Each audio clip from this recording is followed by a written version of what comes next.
কোন বান্দাগুলো সেই গর্তের মধ্যে প্রবিষ্ট হবে তাদেরকে আল্লাহ পাক ঢুকাবেন জোর করে।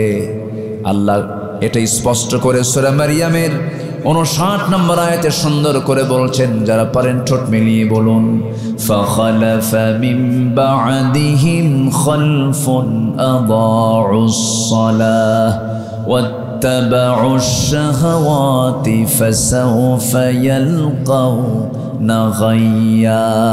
জোরে বলুন আল্লাহু আকবার। আল্লাহ রাব্বুল আলামিন বলেন, এই জাগতিক জীবনে যারা দুইটা জঘন্য কাজ করে আসবে আমি তাদেরকে শুধু জাহান্নাম দেব না, জাহান্নামের গর্তের মধ্যে, গাই নামক গর্তের মধ্যে আমি তাদেরকে ঢুকিয়ে ছাড়বো। আল্লাহ রাব্বুল আলামিন সেই ভয়ঙ্কর দুটো বদ আমলের কথা তিনি ফাইন্ড আউট করে বলছেন। এক নাম্বার সবচেয়ে বড় অপরাধ হলো ফাখালাফা মিন বা'দিহিম খালফুন আদাউস সালাহ।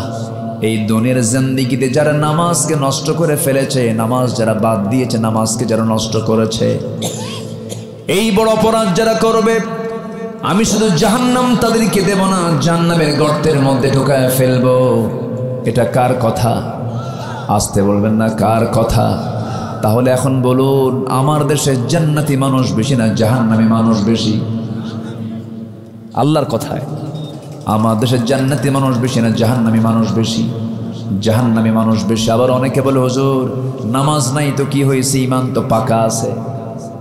আছে কি না? তাহলে এই আয়াতের সঙ্গে কি ওই কথার কোনো মিল আছে?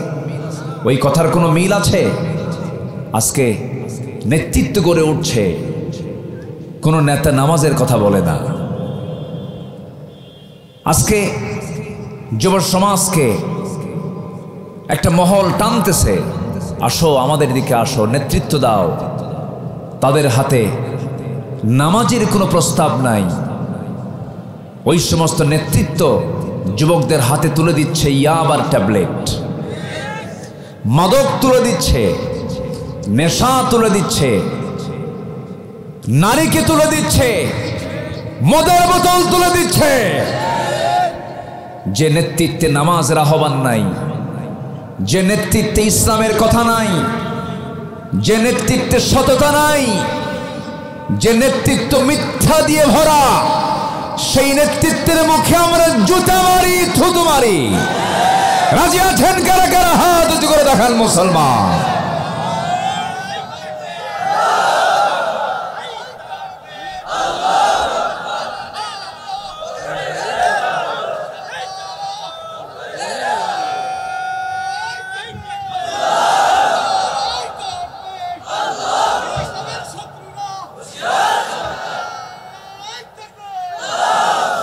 আল্লাহ কবুল করুন, জোরে বলে আমিন, আরো জোরে আমিন। আমার দেশে কোনো কিছুর সংকট নেই। যদি কেউ বলে সম্পদের সংকট, টোটাল রং চিন্তা এটা। আমার দেশে সম্পদ আছে না নাই? এই দেশে আছে প্রাকৃতিক অনেক সম্পদ, খনিজ সম্পদ, কয়লার খনি, গ্যাসের খনি, তেলের খনি, সব খনি আছে। সাথে বড় একটা খনি আছে, সেটা হলো চোরের খনি।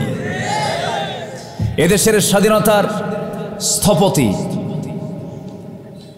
এদেশের স্বাধীনতার যিনি ফাউন্ডার শেখ মুজিবুর রহমান, বঙ্গবন্ধু শেখ মুজিবুর রহমান, তিনি স্বাধীনতার পরে ৭৪ দশকে জাতিকে লক্ষ্য করে কিছু বক্তৃতা দিয়েছিলেন। আমার কানে এই কথাগুলো ভাসে। উনি কত আগে টের পেয়েছিলেন। উনি বলেছিলেন, মানুষ দেশ স্বাধীন করে পায় তেলের খনি, গ্যাসের খনি, স্বর্ণের খনি, আমি পাইছি চোরের খনি। আমার ডানে চোর, বামে চোর, সামনে চোর, পিছনে চোর।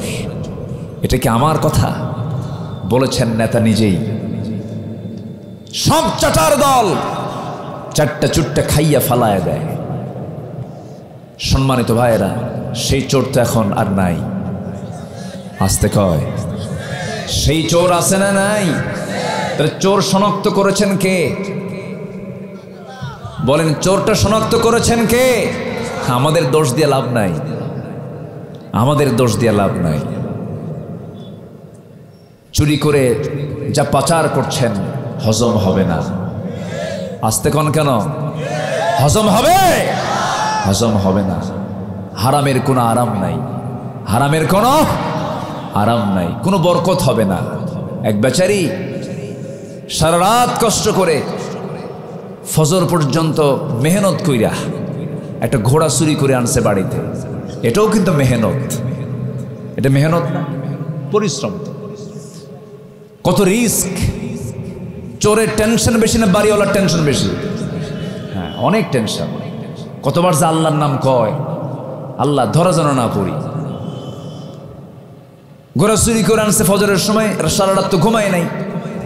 ছেলেকে ডাক দিয়ে বলে, বাজান অনেক কষ্ট করে ঘোড়াটা চুরি করে আনলাম, তুমি একটু বাজারে নিয়ে যাও, বিক্রি করে আসো, আমি একটু ঘুমাবো। ছেলের হাতে ঘোড়ার লাগাম দিয়ে বাপ ঘুমাতে গেছে, ছেলে চলে গেছে বাজারে। এক ঘোড়া ক্রেতা বলতেছে, ভাই ঘোড়ার দাম কত? কত? দাম কোনো ফ্যাক্টর না, একটু ঘোড়াটা চেক করি, ঘোড়ার চার পা ঠিক আছে কিনা। ওই যে উঠে ঘোড়ার লাগামটা ধইরা ঘোড়ার পিঠে উঠছে, ওই যে টান হাঁকাইছে, আর ফেরত আসে না। সন্ধ্যা হয়ে যায়, আর ফেরত আসে না। শেষ পর্যন্ত ঘোড়া বিক্রিও করা হলো না, ঘোড়াটা হেরেই গেল, চুরি হয়ে গেল। ব্যর্থতা নিয়ে ছেলে চলে আসছে বাড়িতে। বাপ বলে, বাজান আমার কষ্ট করে চুরি করা সেই ঘোড়াটার দাম কত? কত দিয়ে বিক্রি করলে? আব্বা যে দামে কেনা সেই দামেই বেচা, যে দামে কেনা সেই দামেই বেচা। হজম হবে না। হারাম খেয়ে হারাম নিয়েও হজম হবে না। বান্দার হক নষ্ট করলে আল্লাহ তাকে মাফও করবেন না, ঠিক কিনা? সম্মানিত ভাইয়েরা, সম্মানিত বন্ধুগণ, আমরা অন্যায়ের দিকে যাব না, আমরা হারামের দিকে যাব না, আমরা হক নিয়ে থাকব, সততা নিয়ে থাকব। জোরে বলি ইনশাআল্লাহ। এক নম্বর অপরাধ হলো যারা নামাজকে ছেড়ে দেবে, যারা নামাজকে নষ্ট করবে, তাদের জন্য জাহান্নাম না জাহান্নামের গর্ত? বলেন জাহান্নাম না জাহান্নামের গর্ত? জাহান্নামের গর্তের মধ্যে আল্লাহ তাআলা ঢুকাবেন। তাহলে বোঝা গেল যত বড় আছে এই জাগতিক জীবনে, যত গুনার কাজ আছে, এর মধ্যে সবচেয়ে বড় গুনার কাজ হলো নামাজটাকে ছেড়ে দেওয়া। যেই দলে গেলে নামাজের পরিবেশ পাবো না, সেই দল করা হালাল না হারাম? আস্তে আস্তে কয়। যেই দলে গেলে নামাজ পড়ার কোনো পরিবেশ নাই, সেই দলে যাওয়া হালাল না হারাম? এমনও জনসভা আমার দেশে হয় যে জনসভায় লক্ষ লক্ষ জনগণ হাজির হয়, কিন্তু জোহর যায়, আসর যায়, মাগরিব যায়, নেতা নিজেও নামাজ পড়ে না, কর্মীরাও নামাজ পড়ে না। আছে কি না? আছে কি না? হজে যান, হজের চাইতে বড় সমাবেশ আছে বলেন? মক্কা মুকাররমায় এট এ টাইম 25 থেকে 30 লক্ষ মুসলমান নামাজ পড়ে। মদিনার মসজিদে 15 লক্ষ 20 লক্ষ মুসলমান একসঙ্গে নামাজ পড়ে। আমার বন্ধুগণ, যে জায়গায় নামাজের পরিবেশ পাবো না, সেই জায়গায় আমি যাবই না। যে দলে নামাজের কোনো বাধ্যবাধকতা নেই, সেই দলের কাছেই আমি যাবই না। কারণ জাহান্নাম থেকে বাঁচার দরকার আমার আপনারা আছে না নাই? আমি কি দোয়া করে দেব? এই যে 2-1 করে যে ওঠে, হ্যাঁ ভাইরে, মাহফিলে বসে যদি আপনি মজা না পান, তাহলে বুঝতে হবে এখানে ওয়াসওয়াসা দেওয়ার জন্য কি আছে না নাই? বলেন আছে। সে তো চেষ্টা করবেই। একটু বসেন, কত সময় এদিক সেদিক চলে যায়। একটু আমি সবার কাছে করজোরে মিনতি জানাচ্ছি, কেউ নড়বেন না। আমি খুব অল্প সময় আমি শেষ করে দেওয়ার চেষ্টা করব। জোরে বলি ইনশাআল্লাহ। আমার বন্ধুগণ, সবচাইতে বড় চ্যালেঞ্জ হলো আমিও চলে যাব, আপনিও চলে যাবেন। এই দুনিয়াতে আমরা কেউ বাঁচার জন্য আসি নাই। ভালো মানুষও দুনিয়া থেকে বিদায় নেয়, খারাপ মানুষও দুনিয়া থেকে বিদায় নেয়, কিন্তু আমরা মরতে চাই খারাপ হয়ে না ভালো হয়ে। আজ তুলনা খারাপ হয়ে না ভালো হয়ে, ভালো হয়ে মরতে চাই আমরা। কারণ এই জাগতিক জীবনের একটা ইতি আছে, কিন্তু এই জাগতিক জীবন যখন ছেড়ে যখন পরজগতে চলে যাব, পরজগতে যখন পদার্পণ করব, সেই জীবনটার শুরু আছে কিন্তু কখনো শেষ হবে না। দাদা গেছে, দাদি গেছে, কারো নানা গেছে, নানি গেছে। যখন ছোট ছিলাম ওই দাদার হাত ধরে বাজারে গিয়েছি, দাদা আমার কত সুন্দর করে আদর করেছেন, আমার কান ধরে মজা নিয়েছেন, আমাকে কি সুন্দর করে আমার সঙ্গে খেলাধুলা করেছেন। সেই দাদা আজকে নাই অনেকের। দাদির আদর, দাদি কত সুন্দর করে নাতিদেরকে আদর করতেন, সেই দাদিটা আজকে দুনিয়া থেকে বিদায় নিয়েছেন। আমার বন্ধুগণ, এইরকম করে আপনজন বলতে সব একদিন পর হয়ে যাবে, সব আপনা আপনি দুনিয়া থেকে সবাই চলে যাবে, কিন্তু আমার আপনার সঙ্গে একটা জিনিস কখনো হেরে যাবে না, সেটা হলো আমার আমলনামা। সে আমলনামাটা আমার সঙ্গে থাকবে কি থাকবে না বলেন? থেকে যাবে। সেই জন্য আমলনামাগুলো আমরা নিতে চাই বাম হাতে না ডান হাতে? আসতে বলুন, বাম হাতে না ডান হাতে? ডান হাতে আমলনামা নিতে চাই। এক নম্বর কাজ হলো জাহান্নামে যাওয়ার এক নম্বর কারণ। যদি কোরআনকে প্রশ্ন করেন, কোরআন তুমি বলে দাও জাহান্নামে যাবার কারণগুলো কি কি? সূরা মুদ্দাসসিরের মধ্যে আল্লাহ রাব্বুল আলামিন সেখানে এক নম্বর নামাজের কথাই বলেছেন। যারা পারেন ঠোঁট মিলে আমার সঙ্গে বলুন, আনিল মুজরিমিনা মা সালাকাকুম ফি সাকার ক্বালু লাম নাকু মিনাল মুসাল্লিনা ওয়া লাম নাকু নুতঈমুল মিসকিন ওয়া কুন্না নাখুদু মা'আল খায়িদিন وَكُنَّا نُكَذِّبُ بِيَوْمِ الدِّينِ حَتَّى أَتَانَا الْيَقِينُ فَمَا تَنفَعُهُمْ شَفَاعَةُ الشَّافِعِينَ। জোরে বলুন আল্লাহু আকবার। ও দোজখবাসী, আজকে তোমরা দোজখে কেন, জাহান্নামে কেন? দোজখবাসী বলবে, জাগতিক জীবনে আমরা 4টা কাজ করে আসি নাই। আজান শুনেছি, কি সুমধুর কণ্ঠে আজানগুলো ভেসে আসতো আমাদের কানে কানে। আজান শুনতাম, আসসালাতু খায়রুম মিনান নাওম শুনতাম, কিন্তু নাক ডেকে ঘুমাইছি, ইচ্ছা করে উঠি নাই। রাত 3টার দিকে শুয়ে পড়েছি, নামাজগুলো কাজা করে ফেলেছি। এই জন্য আজকে আমরা জাহান্নামের ভিতরে। আজান শুনলো যারা, নামাজ পড়লো না, তারা দোজখে যাবে। এটা কার কথা বলেন? আসতে বলবেন না কার কথা। হাদিসে আসছে, প্রত্যেক রাত্রিতে শেষ বেলায় শয়তান প্রত্যেক বান্দার কাছাকাছি চলে আসে। সে এসে বান্দার সামনে ওয়াজ করে, আলাইকা লাইলুন তাবিল, আলাইকা লাইলুন তাবিল, তোমার রাত অনেক লম্বা, তোমার রাত অনেক লম্বা, ঘুমাও ঘুমাও। এবং সাথে সাথে 3টা গিট মেরে দেয়। ওই 3টা গিট মেরে শয়তান চলে যায়। আমার রাসূল বলেন, সাহাবীরা রে, শয়তানের ওই দেওয়া 3টা গিট যদি তোমরা ছুটাতে চাও, 3টা আমল করবা। ওই 3টা গিট ছুটাতে হলে যখন তুমি আজানের আওয়াজ যখন শুনতে পাবে, বিছানা থেকে নিজের পিঠটা তুমি সরায়া ফেলবা, একটা গিট ছুটে যাবে। এরপরে যখন তুমি নামাজের উদ্দেশ্যে যখন সুন্দর করে উত্তমভাবে ওযু বানাবে, 2 নম্বর গিটটা ছুটে যাবে। বান্দা যখন তুমি নামাজের উদ্দেশ্যে যখন ঘর থেকে মসজিদের দিকে রওনা দিয়ে মসজিদের ভিতরে ঢুকি, আল্লাহুম্মা ইফতাহ লি আবওয়াবা রাহমাতিক, মসজিদে ঢুকি, সুন্দর করে 2 রাকাত নামাজ যখন শুরু করে দেবে, নামাজ যখন শুরু হয়ে যাবে, শয়তানের 3 নম্বর গিটটাও ছুটে যাবে। যদি কোনো বান্দা ফজর নামাজ দিয়ে যদি দিনটা শুরু করতে পারে, আল্লাহর কসম করে বলি, সারাটা দিন 24 ঘন্টা শয়তানকে তার কাছে ওয়াসওয়াসা দেওয়ার সাহস পায় না। নামাজকে ছাড়া যাবে? আসতে বলবে না, নামাজকে ছাড়া যাবে নাকি ভাই? নামাজ বাদ দেওয়া যাবে না। এই নামাজকে নষ্ট করার জন্য ইহুদি খ্রিস্টানরা বহু ষড়যন্ত্র নিয়ে তারা প্ল্যান করে চলছে। সমাজের মধ্যে চালু করে দিয়েছে ভিডিও গেমস। এই যে মোবাইল দিয়ে আজকে গোটা যুব সমাজকে নষ্ট করে দেওয়া হচ্ছে। এই সমস্ত ডিভাইসের কারণে নামাজ চলে যায়, ঠিক কিনা? আসতে বলো না, জোরে বলেন ঠিক কিনা? বিভিন্ন খেলার কারণে নামাজগুলো নষ্ট হয়ে যায়, হেলায় ফেলে নামাজগুলোকে নষ্ট করে ফেলে। আল্লাহ বলছেন, ও দুনিয়ার শাসকেরা, তোমরা যখন ক্ষমতার মসনদ পেয়ে যাবে, আমার পরামর্শ হলো যত আইন তোমরা পাশ করবে, এর মধ্যে 1 নম্বর আইন তোমরা পাশ করবে, সেটা হলো জাহান্নাম থেকে বাঁচার জন্য তুমিও চেষ্টা করবে, তোমরা দেশবাসীকেও চেষ্টা করবে, কারণ তুমি শাসক। তোমার দায়িত্ব আছে। আল্লাহ বলছেন প্রত্যেক শাসকের জন্য 4টা বিধান দিলাম। কে দিয়েছেন 4 বিধান বলেন?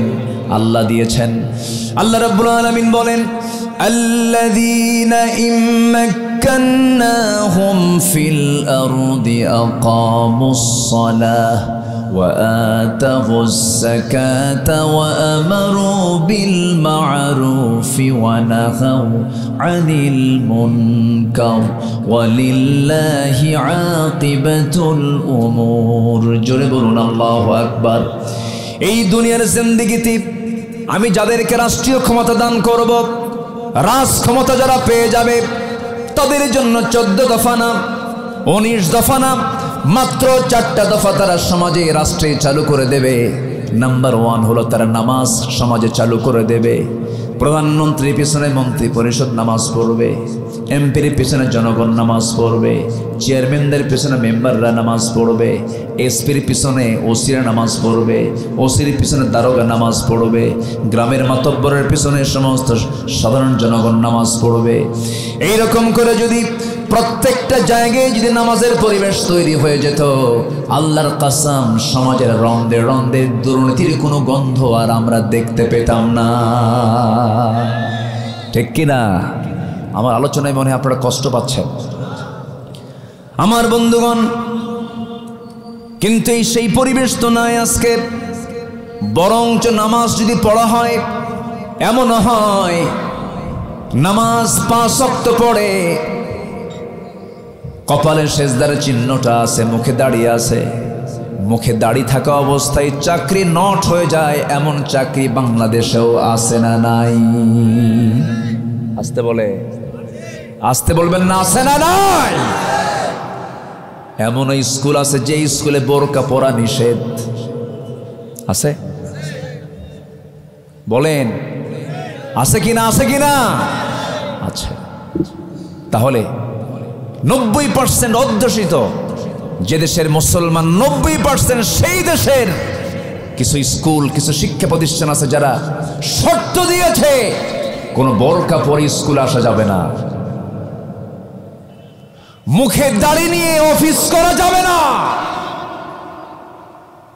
এই জাতীয় কার্যক্রম আমার দেশে আছে না নাই? আসতে বলবেন না, আছে না নাই? আছে। মেয়েদেরকে ধ্বংস করার জন্য, যুব সমাজকে ধ্বংস করার জন্য সিলেবাসের ভিতরে ট্রান্সজেন্ডার এক ভয়াবহ একটা অভিশাপ। এটাকে প্রমোট করার জন্য চেষ্টা করা হচ্ছে। যুবকরা, তুমি যদি সচেতন হও, দেশ এগিয়ে যাবে। তোমার হাতে নেশা তুলে দেওয়া হচ্ছে, তোমার হাতে জিনা করার জন্য নারী তুলে দেওয়া হচ্ছে। যুবক, তোমাকে এগিয়ে আসতে হবে। তোমার চরিত্র যদি সুন্দর হয়, ভবিষ্যৎ দেশের নেতৃত্ব তোমার হাতে চলে আসবে। এই জন্য 1 নম্বর হাতিয়ার হলো নামাজ। 1 নম্বর হাতিয়ার কি বলেন? চরিত্র গড়ার জন্য 1 নম্বর হাতিয়ার কি? নামাজ। নামাজকে কেউ ছাড়বো আমরা? আসতে বল, নামাজ কারো ছাড়া যাবে? নামাজ কারো ছাড়া যাবে? নামাজ ছাড়া যাবে না। নামাজের কি গুরুত্ব! সাইয়েদনা আলী তিনি নামাজে দাঁড়াবেন, এক ইহুদি এসে প্রশ্ন করতেছে তার নামাজ নষ্ট করার জন্য। এমন প্রশ্ন করছে আলী, একটা প্রশ্ন। কি প্রশ্ন? আচ্ছা বলো তো, কোন কোন প্রাণীর জন্ম সরাসরি মার পেট থেকে, আর কোন কোন প্রাণীর জন্ম হলো ডিম থেকে? বলুন তো, এই প্রশ্নের জবাব কি 2-1 মিনিটে হবে? এতে বিশাল সময়ের দরকার। সাইয়েদনা আলী বলেন, ইহুদি, তোমার চক্রান্ত আমি বুঝতে পেরেছি, তুমি আমার নামাজকে নষ্ট করে ফেলবে। সাইয়েদনা আলী আবার খুব বিচক্ষণ ছিলেন, তিনি বললেন, কোন প্রাণীর জন্ম সরাসরি বাচ্চা হয়ে মার পেট থেকে, আর কোন প্রাণীর জন্ম হলো ডিম থেকে? এটার জবাব হলো, তিনি বলে দিলেন, যে সমস্ত প্রাণীর কান ইন্টারনাল থাকে, ভিতরে থাকে, যে সমস্ত প্রাণীর কান দেখা যায় না, ভিতরে থাকে, ওদের জন্ম হলো ডিম থেকে। আর যাদের কান ইন্টারনাল নয়, বাইরে দেখা যায়, তাদের জন্ম হলো মার পেট থেকে সরাসরি। উত্তর দিয়ে বলেন, যা ইহুদের বাচ্চা, আমার নামাজ আছে। সুবহানাল্লাহ বলবেন না? আজকে বিভিন্ন ধাঁধায় ফেলে, বিভিন্ন চকমকা জিনিস, চকচকে জিনিস আমার আপনার সামনে ডেকোরেট করে আমাকে আপনাকে নামাজ থেকে দূরে ঠেলে নিচ্ছে ইহুদি খ্রিস্টানরা। আমাদের এই ক্ষেত্রে আমাদের সতর্ক থাকার দরকার আছে না নাই? আসতে বলবেন না, আছে না নাই? ইহুদিরা মুসলমানদের কোনোদিন বন্ধু ছিল? বন্ধু হতে পারে? এদের কি কখনো বন্ধু মনে করা যাবে? ইহুদিরা মুসলমানদের কোনোদিন বন্ধু হতে পারে না, বন্ধু ছিল না, বন্ধু মনে করা যাবে না। অসংখ্য নবীকে এরা হত্যা করেছে, অথচ এদের জনসংখ্যা কিন্তু পৃথিবীতে মাত্র 1,25,00,000। 1,25,00,000। আর মুসলমানদের সংখ্যা হলো 180 থেকে 200 কোটি। অথচ 1,25,00,000 ইহুদি আজকে পৃথিবীতে থাকার পরেও এত অল্প সংখ্যক ইহুদিরা আজকে মুসলমানদের প্রথম কিবলা বাইতুল আকসাকে তারা অবরুদ্ধ করে রেখেছে। 200 কোটি মুসলমান আজকে এই দৃশ্য শুধু চোখ দিয়ে দেখছে, কিন্তু কোনো প্রতিবাদ নেই। কেন জানেন? এর মূল কারণ হলো ইহুদিরা মুসলমানদের নেতৃত্ব, যারা মূল নেতৃত্ব, ওদেরকে তারা কব্জা করে নিয়েছে তাদের অপশক্তি দিয়া। ঠিক কিনা? ইহুদির দালাল তো আমার দেশে নাই। আসতে বলবেন না, আছে না নাই? আচ্ছা বলেন তো, এই পৃথিবীতে সবচেয়ে মিথ্যাবাদী জাতি হলো কোন জাতি বলেন তো? ইহুদি। বলেন কারা? বলেন। আসতে বলবেন না, কারা? ইহুদিরা। ইহুদিরা যে মিথ্যুক তার একটা লম্বা একটা ইতিহাস আছে। আমি যদি আপনি আমাকে সময় দেন আমি একটু বলবো, কারণ আজকে আমি মুসলমান, আমি যদি শত্রুকে না চিনি আমি আমার ইমানকে ধরে রাখতে পারবো না। আজকে আপনার এই ডিভাইসের, এই মোবাইলের সকল অ্যাপস, সকল মাধ্যম, সকল কিছু, ফেসবুক সহ অনেক এভরিথিং সব কন্ট্রোল করছে ইহুদির বাচ্চারা। ঠিক কি না? আপনি তাদের দ্বারা নিয়ন্ত্রিত। আপনি মোজো খাচ্ছেন, পেপসি খাচ্ছেন না। আপনি দেশীয় কোক খাচ্ছেন, দেশীয় পানীয় খাচ্ছেন, কোল্ড ড্রিঙ্কস খাচ্ছেন, আপনি কোকা কোলা খাচ্ছেন না। কিন্তু ওরা ওই পানীয় তৈরি করার জন্য যে কেমিক্যাল, ওটা ওরা ঠিকই বিক্রি করতেছে। আমার কথা কি বোঝা আসতেছে ভাই? ওদের দ্বারা আমরা প্রভাবিত হয়ে আছি। ওরা যে আমাদের শত্রু, আমরা এখনো তাদেরকে চিহ্নিত করতে পারিনি। ইহুদিরা কেমন মিথ্যাবাদী দেখেন। একজন আল্লাহর পয়গম্বর, যে পয়গম্বরের মার কথা বলেছি, যিনি এখনো মারা যাননি, যে নবী চতুর্থ আসমানে আছেন, তিনি আবার দুনিয়াতে আসবেন, যার পিতার কোনো পরিচয় নেই, সেই নবীটার নাম কি? বলেন, সেই নবীর নাম কি? ঈসা আলাইহিস সালাতু ওয়াস সালাম। তিনি যে আবার আসবেন, এতে কোনো সন্দেহ আছে? এতে কোনো সন্দেহ আছে? খ্রিস্টানরা কি এটা মানে? ওরা কি বলে? আমরা কি করেছি? ক্রুশবিদ্ধ করেছি, আমরা হত্যা করেছি। কিন্তু ঈসা আলাইহিস সালামকে তারা হত্যা করতে পারে নাই। তিনি জীবিত আছেন, তিনি আবার আসবেন, এতে কোনো সন্দেহ নাই। সম্মানিত ভাইয়েরা, এই ঈসা আলাইহিস সালাতু ওয়াস সালাম একদিন, তারা যে বাঁকা জাতি, তারা যে মিথ্যুক জাতি, তারা যে ধোঁকাবাজ, এর একটা প্রেক্ষাপট আমি তুলে ধরার জন্য এই ইতিহাসটা আমি একটু টেনে আনতেছি। আল্লাহ নবী ঈসা আলাইহিস সালাতু ওয়াস সালাম একদিন কোন এক সফরে যাবেন। এক ইহুদি এসে বলল যে, আল্লাহর পয়গম্বর ঈসা, আমি তোমার একটা সফর সঙ্গে হতে চাই, তুমি কি আমাকে সাথে নেবে? আল্লাহর পয়গম্বর ঈসা বললেন, তোমাকে নেব না, কারণ তোমরা বাঁকা জাতি, মিথ্যাবাদী তোমরা, লোভী তোমরা, আমি নেব না। তো জোরাজোরি করলো, না আমি কিচ্ছু করব না, আমি আপনার সঙ্গে একটু সফর সঙ্গে হতে চাই, জাস্ট আপনার সহবত আমি একটু নিতে চাই। আচ্ছা ঠিক আছে। এই কথা বলে ঈসা বললেন, যাও তুমি তোমার বাড়ি থেকে কিছু শুকনো খাবার আর কিছু কাপড় চোপড় তুমি নিয়ে আসো, এরপর আমরা একটা সফরে বের হব। ইহুদিটা করলো কি, তার ব্যাগের মধ্যে 3টা রুটি নিল। কয়টা রুটি বলেন তো? 3টা রুটি আর কিছু সামান, কাপড় চোপড় নিয়ে চলে আসলো। ঈসা আলাইহিস সালাম তার ব্যাগের মধ্যে একটা রুটি নিলেন, কিছু মাল সামান, কাপড় চোপড় নিয়ে দুজন রওনা করলেন। ইহুদিকে নিয়ে ঈসা আলাইহিস সালাম রওনা করলেন, বের হলেন, সফরে বের হলেন। প্রতিমধ্যেই তাদের ক্ষুধা চলে আসলো। ঈসা আলাইহিস সালাম মনে করলেন ক্ষুধা তো লাগছে, আমার একটা রুটি আছে, ইহুদির ব্যাগের মধ্যে 3টা রুটি আছে, কিন্তু ইহুদি যে 3টা রুটি রেখেছে সেও আড়াল করে রেখেছে। ঈসা আলাইহিস সালাম জেনে গেছেন কেন? ঈসা আলাইহিস সালাম এমন একজন পয়গম্বর ছিলেন, ওমা তাদাখিরুনা ফি বুয়ুতিকুম। ঈসা আলাইহিস সালাম শুধু নিজের বাড়ির ঘরের রান্নার খবরই জানতেন না, কার বাড়িতে কোন রান্না বান্না হয়েছে ঈসা আলাইহিস সালাম তার বাড়ি থেকে তা বলে দিতে পারতেন। এটা ছিল তার মুআজিজা। এটা কে জানায়া দিয়েছেন? আল্লাহ জানায়া দিয়েছেন। ঈসা আলাইহিস সালাম রাস্তার মধ্যে থেমে গেলেন, সফরটা ব্রেক করে বললেন, ইহুদি আমার সফরের সঙ্গে চলো, আমরা বসি কিছু খাবার খেয়ে নেই।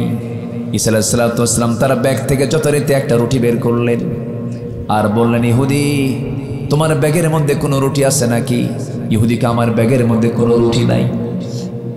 কথা কি বুঝতেছেন? ঈসা আলাইহিস সালাম মনে মনে চিন্তা করলেন, শুরুতেই অবস্থাটা দেখলাম, না জানি সে সামনের দিকে আর কি করে। কিন্তু আল্লাহর পয়গম্বর ঈসা আলাইহিস সালাম মনে মনে চিন্তা করলেন, আমি তোর ব্যাগের মধ্যে যে রুটি আছে এটা বের করে ছাড়বো। ঈসা আলাইহিস সালাম ইহুদিকে নিয়ে আবার রওনা করলেন। চলতে চলতে হঠাৎ করে একজন অন্ধ মানুষকে সামনে পেলেন। ঈসা আলাইহিস সালাম অন্ধ মানুষকে সামনে পেয়ে বলছেন, ও অন্ধ মানুষ, তোমার অন্ধত্ব কতদিন যাবত? মার পেট থেকে, জন্ম থেকে অন্ধ হয়ে দুনিয়াতে এসেছি, এই দুনিয়ার কোনো নিয়ামতের দৃশ্য আমি চোখে দেখতে পাই না। ঈসা আলাইহিস সালামের হাতে একটা ছোট্ট লাঠি ছিল, সেই ছোট্ট ছড়ি দিয়া ওই অন্ধের চোখে সুন্দর করে একটা ছোঁয়া দিয়ে দিলেন, হাতের ছোঁয়া লাগায় দিলেন। সঙ্গে সঙ্গে সেই অন্ধ ব্যক্তিটার চক্ষু ভালো হয়ে গেল, চোখটা ভালো হয়ে গেল, দৃষ্টিশক্তি ফিরে পেল। ঈসা আলাইহিস সালামের এমন মুআজিজা দেখে অন্ধ ব্যক্তিটা বলে ফেলল, সারা জীবন চোখে দেখি নাই, আপনি যে আল্লাহর পয়গম্বর কোনো সন্দেহ নাই, আপনার মাধ্যমে আমার চোখটা ভালো হয়ে গেছে, আপনি আমাকে এখনই পড়িয়ে দেন। আশহাদু আল্লা ইলাহা ইল্লাল্লাহ ওয়াহদাহু লা শারীকা লাহ। কালিমা পড়ে মুসলমান হয়ে গেছে।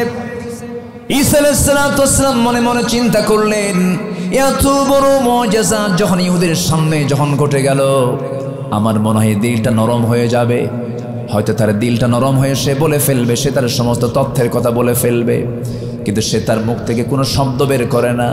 ঈসা আলাইহিস সালাম বলেন, শোনো, দেখতে পেলে তো অন্ধ লোকটা চোখে দেখতো না, কি সুন্দর আল্লাহ তাআলার মেহেরবানি, আমার মাধ্যম দিয়া আল্লাহ তাআলা আমাকে মুআজিজা দান করেছেন। সেই চক্ষুহীন লোকটা চক্ষুওয়ালা হয়ে গেল, দৃষ্টিশক্তি ফিরে পেল। যে আল্লাহর নামের বরকতে আমার হাতের ছোঁয়া দিয়ে এই চক্ষুহীন লোকটা চক্ষু ফিরে পেল। সেই আল্লাহর নামের কসম করে সত্যি করে বলো তো, ইহুদি আমার সফরের সঙ্গে তোমার ব্যাগের মধ্যে কোনো রুটি আছে নাকি? ইহুদি কয়, আমার ব্যাগের মধ্যে কোনো রুটি নাই। ঈসা আলাইহিস সালাম আবার বের হলেন সামনের দিকে। একজন কুষ্ঠরোগীকে পেলেন, গোটা শরীর জুড়ে ঘা হয়ে গেছে, পৃথিবীর কোনো চিকিৎসা দিয়ে তার এই চর্মরোগ সারে না। ঈসা আলাইহিস সালাম বললেন, তোমার এই প্রবলেম দীর্ঘদিন থেকে কোনো চিকিৎসায় কাজ হয় না। ঈসা আলাইহিস সালাম সঙ্গে সঙ্গে হাতের ছোঁয়া লাগায় দিলেন, লাঠির ছোঁয়া লাগায় দিলেন, সঙ্গে সঙ্গে তার কুষ্ঠ রোগটা ভালো হয়ে গেল। অপেক্ষার প্রহর গুনলেন, কুষ্ঠরোগী চোখের পানি ফেলতে ফেলতে বলছে, আপনি যে আল্লাহর পয়গম্বর কোনো সন্দেহ না, আপনি আমাকে পড়িয়ে দেন লা ইলাহা ইল্লাল্লাহু ঈসা রূহুল্লাহ। কালিমা পড়ে কুষ্ঠরোগী কালিমা পড়ে মুসলমান হয়ে গেল। ঈসা আলাইহিস সালাম মনে মনে চিন্তা করলেন, হয়তো এবার বুঝে তার দিলটা নরম হয়ে যাবে, কিন্তু ইহুদির মুখ থেকে কোনো কথা বের হয় না। এবার ঈসা আলাইহিস সালাম নিজেই বলে ফেলেন, ইহুদি শোনো, যে আল্লাহ তাআলা আমাকে এমন মুআজিজা দান করেছেন, দেখো কুষ্ঠরোগী ভালো হয়ে গেল, সে আল্লাহর নামের কসম করে সত্যি করে বলো তো, তোমার ব্যাগের মধ্যে কোনো রুটি আছে নাকি? ইহুদি আমার ব্যাগের মধ্যে কোনো রুটি নাই। কথা কি বুঝতেছেন ভাইরা আমার? কথা কি বোঝা যায়? ঈসা আলাইহিস সালাম আবার সামনের দিকে বের হলেন। সামনের দিকে চলতে চলতে হঠাৎ করে দেখেন একজন বোবা মানুষ, সারা জীবন সে কথা বলতে পারতো না, শুনতেও পেত না। ঈসা আলাইহিস সালাম হাতের ছোঁয়া লাগায় দিলেন, লাঠির ছোঁয়া লাগায় দিলেন, সঙ্গে সঙ্গে ওই বাক শক্তিহীন লোকটা বাক শক্তি ফেরে পেল, বোবা ভালো হয়ে গেল, কথা বলা শুরু করে দিল। কাঁদতে কাঁদতে বলছে, আপনি যে আল্লাহর পয়গম্বর, কোনো সন্দেহ না, আপনি আমাকে পড়িয়ে দেন লা ইলাহা ইল্লাল্লাহ। এই কালিমা পড়ার সঙ্গে সঙ্গে ঈসা আলাইহিস সালাম মনে মনে চিন্তা করছেন, হয়তোবা এইবার ইহুদির দিলটা গলতে পারে। কিন্তু ইহুদি কোনো কিছু বলল না।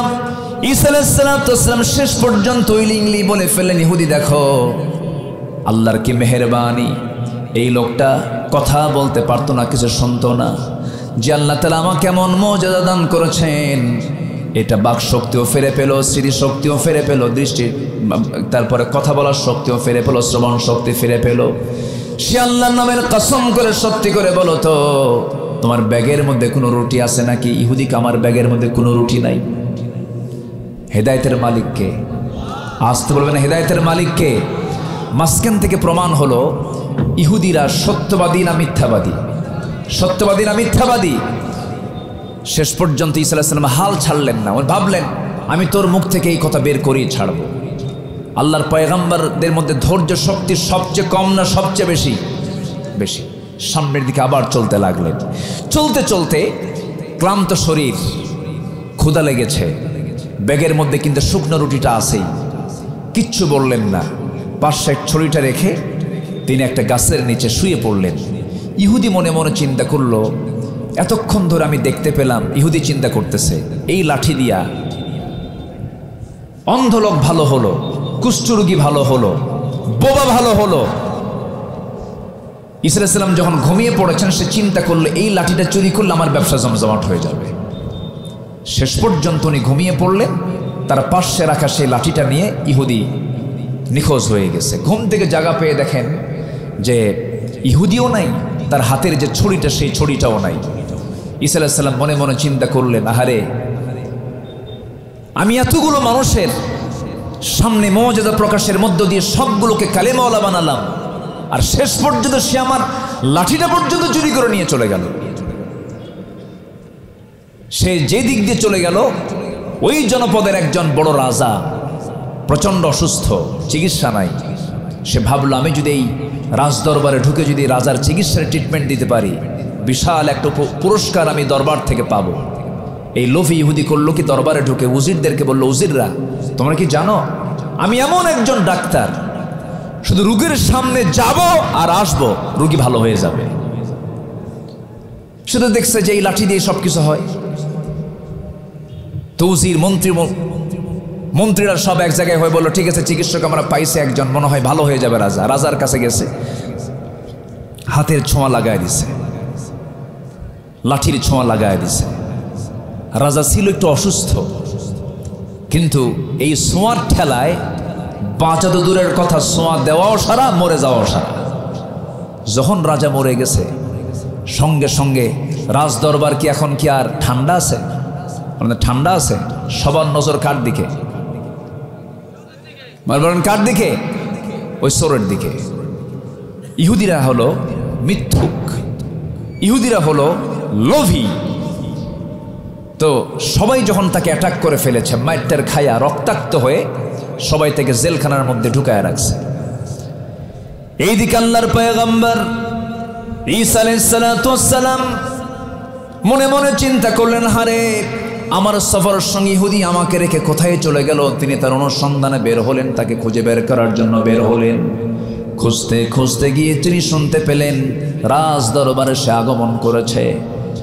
একজন উজিরকে প্রশ্ন করলেন, তোমরা কি ওই যুবকের সন্ধান পেয়েছো নাকি? হ্যাঁ পেয়েছি। কি হয়েছে বলো? আমাদের রাজাকে মেরে ফেলে দিয়েছে, আমরা তাকে মেরে রক্তাক্ত করে জেলখানা আটকা রাখছি। ঈসা আলাইহিস সালাম বললেন, শোনো, তোমরা যে রাজাকে তোমরা অসুস্থ দেখেছিলে কিন্তু সে মারা গেছে, সেই অসুস্থ রাজার পাশে, সেই মৃত রাজার পাশে আমাকে নিয়ে যাও। নিয়ে যাওয়া হলো। ঈসাকে রূহুল্লাহ বলা হয়। ঈসা আলাইহিস সালাম এমন একজন নবী ছিলেন, কবরবাসীর পাশে দাঁড়িয়ে যখন বলতেন কুম বিইذনিল্লাহ, কবরবাসী দাঁড়িয়ে যাও, কবরবাসী কবর থেকে জীবিত হয়ে দাঁড়িয়ে যেত। এটা কার ক্ষমতা? আসতে বলবেন না, কার ক্ষমতা? ঈসা আলাইহিস সালাতু ওয়াস সালাম ওই রাজ দরবারের রাজার সামনে যখন দাঁড়িয়ে যখন তার হাতের ছোঁয়া লাগায় দিলেন এবং কুম বিইযনিল্লাহ বললেন, জীবিত হয়ে গেল সামনে। তাফসীর এসেছে, ব্যাখ্যা এসেছে, ওই সময় উপস্থিত দরবার সহ হাজার হাজার সব বিধর্মী কালেমা পড়ে মুসলমান হয়ে গেছে। ঈসা আলাইহিস সালাতু ওয়াস সালামকে রাজ দরবার থেকে বলা হলো, আল্লাহর পয়গম্বর ঈসা আলাইহিস সালাতু ওয়াস সালাম, আপনি কি উপঢৌকন চান? আমরা তা আপনাকে উপঢৌকন দেব, পুরস্কারে পুরস্কৃত করব, আমরা আপনার চিত্তের খোরাক মিটিয়ে দেব। ঈসা আলাইহিস সালাতু ওয়াস সালাম বললেন, আল্লাহর কসম করে বলছি, আল্লাহর পয়গম্বর জাগতিক জীবনের কোনো কিছু কামনা করে না, কোনো কিছু আমার প্রয়োজন নাই। তবে আমার যদি প্রয়োজন তোমরা পূরণ করতে চাও, আমি তোমাদের কাছে একটা দাবি করব। কি দাবি? যে দাবিটা করতে চাই, দুনিয়ার ইহলৌকিক কোনো দাবি নাই। সেই দাবিটা হলো, যে যুবকটা তোমাদের রাজাকে সুস্থ করতে এসেছিল, সেই যুবকটা আমার হাতে তুলে দাও। কথা কি মনে আছে আপনাদের? যুবকটা আমার হাতে তুলে দাও। যখন বলা হলো এই কথা, খুব ইজিলি তারা মনে করলেন, আহারে এ তো কমন বিষয়, সহজ একটা বিষয়।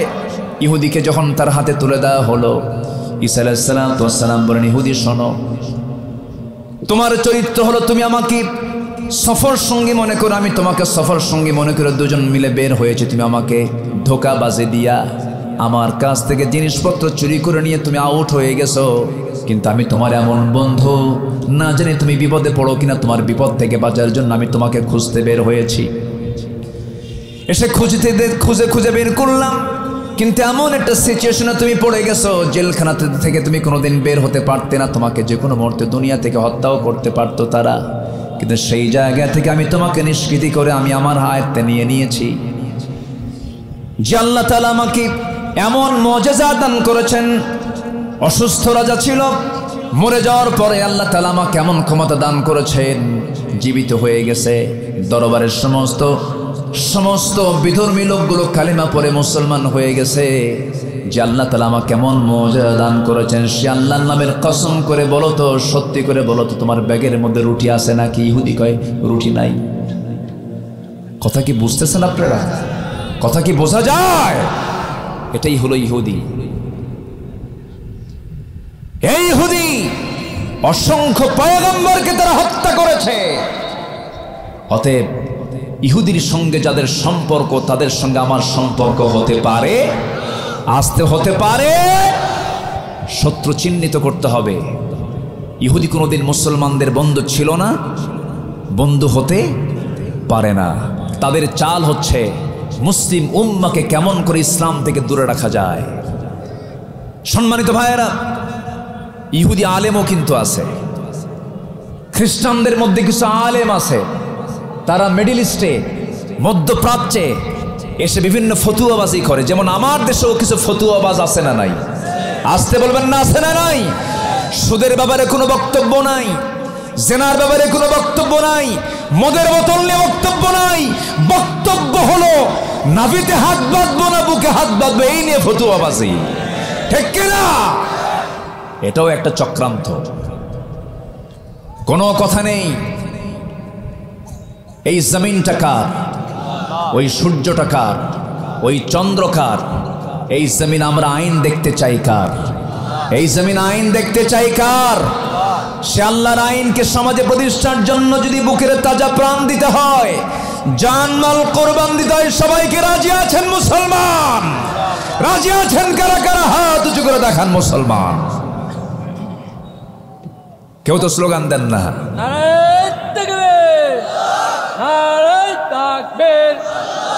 আল কোরআনের আলো, আল হাদিসের আলো, মুসলমানের শত্রুরা নারায়ে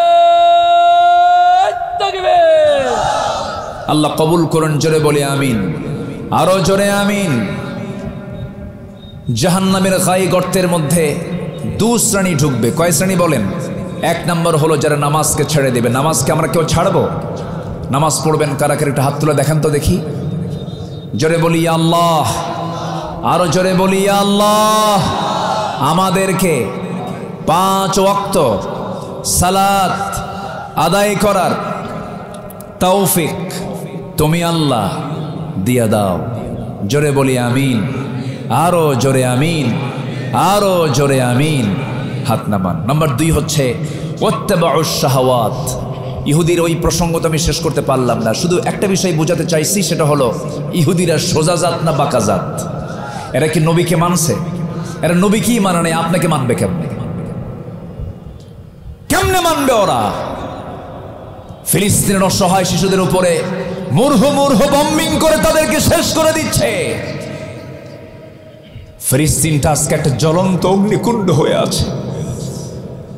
শিশুরা যখন আল্লাহর কাছে ফরিয়াদ করে কান্দে, আল্লাহ শুনেছে 200 কোটি মুসলমান, কেউ তো আমাদেরকে দেখে না, এই মামলার কি জামিন আমাদের হতে পারে? কেমনে হবে? একটা আমাদেরকে ভাবা দরকার, আমরা মুসলমান, আমাদের করণীয় আছে না নাই? আসতে বলবেন না, আছে না নাই? এই কোরআনের আইন প্রতিষ্ঠার জন্য জেলখানায় থেকে থেকে ধুকে ধুকে জীবন দিয়ে শাহাদাত বরণ করলো, ফাঁসির মঞ্চে চলে গেল। আমার আপনার ভূমিকা কি? কিয়ামতের দিন তারা যদি বলে আল্লাহ তারা আমাদের পক্ষে কাজ করে নাই, জামিন আছে? জামিন আছে? আমাদের সতর্ক হওয়ার দরকার আছে না নাই? সতর্ক হতে হবে। সম্মানিত ভাইয়েরা, নাম্বার 1 হচ্ছে নামাজকে আমরা নষ্ট না করে নামাজ দিয়ে আমাদের জীবনটাকে গড়ব, আমরা জীবনটাকে সাজাবো নামাজ দিয়ে, জোরে বলি ইনশাআল্লাহ। পরিবারকে সাজাবো নামাজ দিয়ে, জোরে বলি ইনশাআল্লাহ। নাম্বার 2 হচ্ছে ওয়াত্তাবাউশ শাহাওয়াত।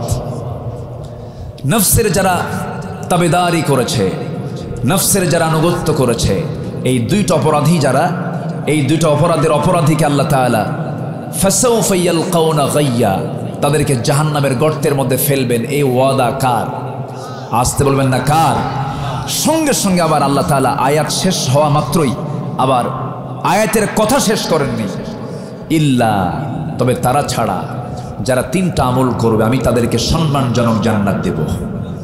যেরকম সুবহানাল্লাহ, যেরকম সুবহানাল্লাহ।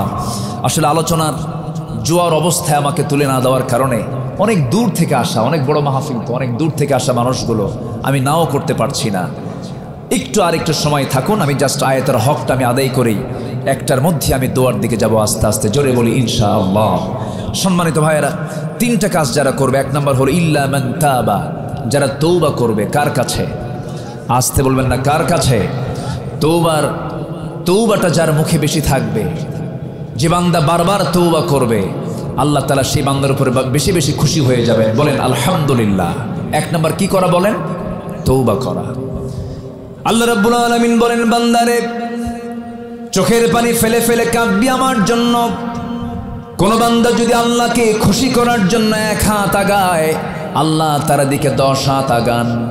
বান্দা যদি হেঁটে হেঁটে চলে যায়, আল্লাহ তার দিকে দৌড়ায় দৌড়ায় চলে যান। বান্দা যদি রুকুতে যায়, আল্লাহ তখন অস্থির হয়ে যান। বান্দা যখন সেজদায় পড়ে কান্দে, আল্লাহ তাআলা তখন অস্থির হয়ে বলেন, ফেরেশতারা শোন, এই বান্দাগুলো আমাকে খুশি করার জন্য রুকু দিল, সেজদা দিল, চোখের পানি ফেলে ফেলে কাঁদলো, এদের তামাম জিন্দেগির সমস্ত গুনাহগুলো মাফ করে আমি তাদের জন্য জান্নাতের বাজেট পাস করলাম। যেরকম সুবহানাল্লাহ। 1 নম্বর হলো তওবা যারা করবে।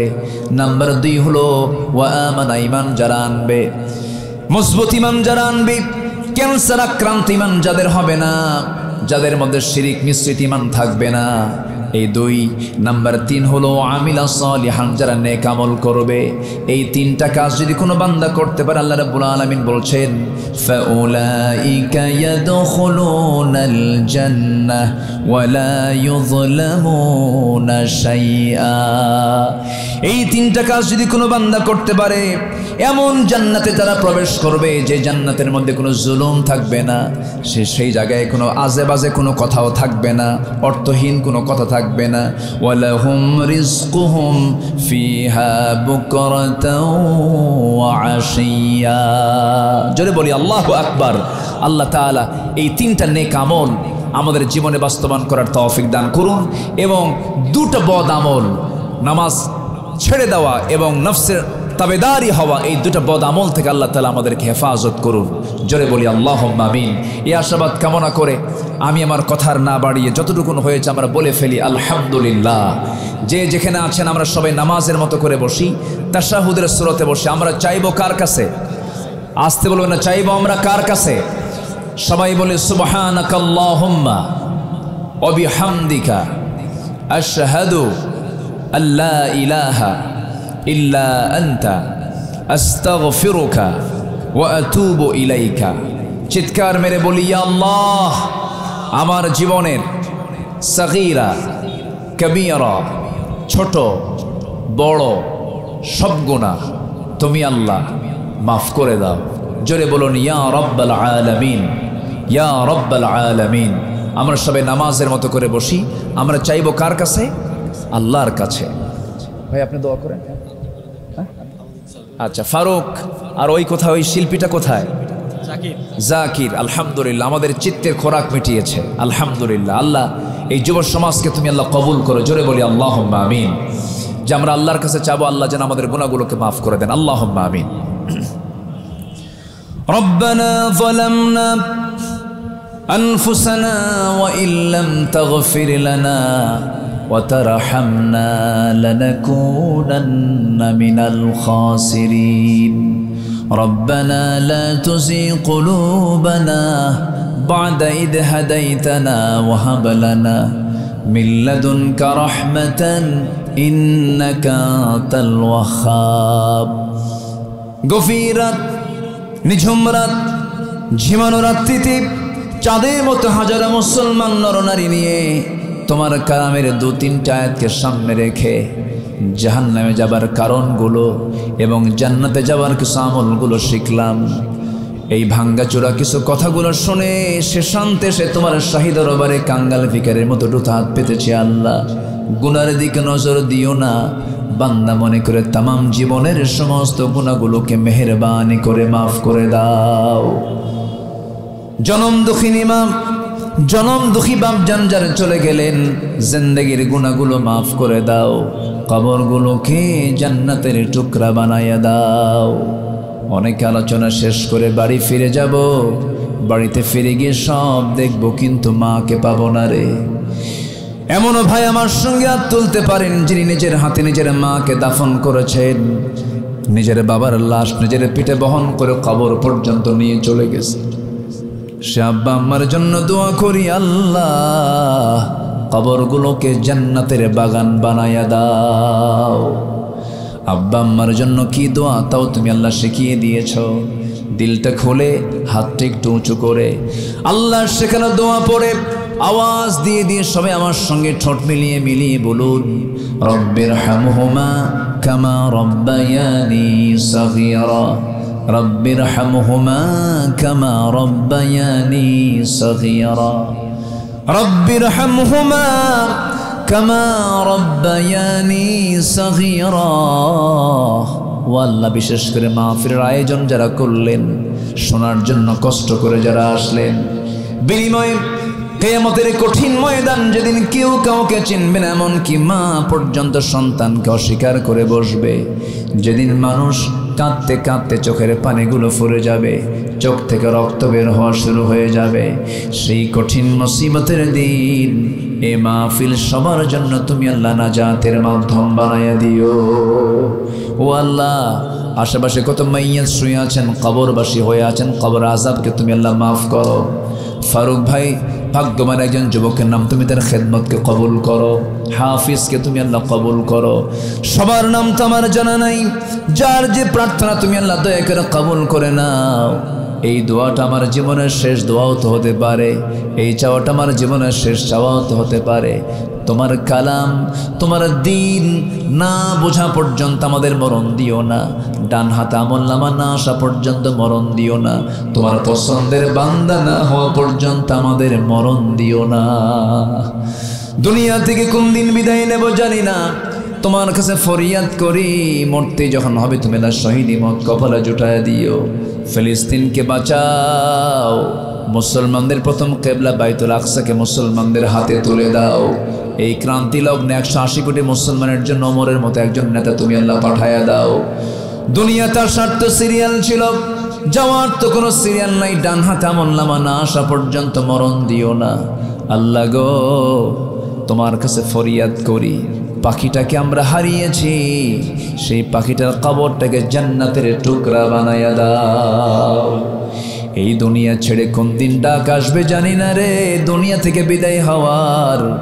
যেদিন মরে যাব টান মেরে ঘর থেকে বের করে দেবে, জীবনের শেষ গোসল হয়ে যাবে, মরা মুখ সব দিকে দিকে চলে যাবে, টেনে হেঁচড়ে কবরের দিকে নিয়ে চলে যাবে রে। 24 ঘন্টা লাগবে না, মাথার চুলগুলো কষে কষে পড়বে। 3 দিন যাবে না, চামড়াগুলো গলে গলে পোকার পেটের খাবার হয়ে যাবে। মাত্র 7টা দিন পেটের নারী ভরি সব চোখ মুখ কান নাক দিয়ে বের হওয়া শুরু হয়ে যাবে। কি ভূতকি মাকার চেহারা হয়ে যাবে, এই চেহারার কোনো সৌন্দর্য থাকবে না, সব ধ্বংস হয়ে যাবে, সব মাটির সঙ্গে মিশে যাবে রে। মাত্র 3টা মাসের ব্যবধান, কবর যদি খনন করে দেখা হয় কয়েকটা হাড় ছাড়া আর কিচ্ছু খুঁজে পাওয়া যাবে না। এই তো দুনিয়ার নিয়ম। তোমার পছন্দের বান্দা না হওয়া পর্যন্ত মরণ দিবা না। মরণের সময় যখন চলে আসবে জবানে জারি করে দিও লা ইলাহা ইল্লাল্লাহু মুহাম্মাদুর রাসূলুল্লাহ। আসসালামু আলাইকুম ওয়া রাহমাতুল্লাহি ওয়া বারাকাতুহু।